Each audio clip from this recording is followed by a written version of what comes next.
A little over a month after the Japanese RPG made by French people, Child of Light came to the PlayStation 3 and 4. The PlayStation 3 has finally received Child of Light for itself. People have been wondering whether or not it's going to be a good enough port because of the fact that there's only been one trailer and one nod at E3.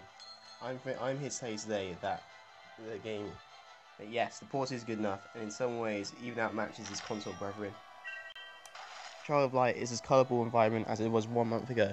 This is thanks to the lack of any compression and corner cutting from Ubisoft to bring the game to the Vita. The game looks excellent and also plays excellent due to a smooth frame rate. Simply put it, it's a solid port of a solid game.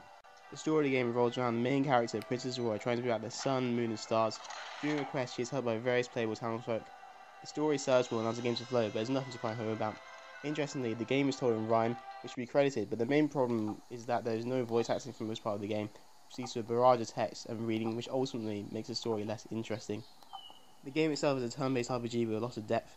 The casting system of waiting and interacting enemies is very well done and makes Child of Light stand out from the crowd. There is a lot of variety in the main characters within the party, as each character plays a traditional RPG character role, such as a mage or a healer. There is also a massive skill tree for each character, and what's really cool is that the characters all gain experience in every fight, even if they did not fight in the battle itself. This eliminates the problem of having a few strong characters and a bunch of completely useless weaklings later on in the game. Therefore, everyone's a viable option towards the end of the game when the game starts actually becoming hard. There is also an open map to explore, filled with power buffs and collectibles. However, there is no platinum trophy, which is disappointing as there's no real incentive to find all the confession notes. My only real gripe with the gameplay is that the melee attacks don't actually connect with the enemies, which results in awkward animations of Aurora swinging her sword into the air and apparently damaging enemies.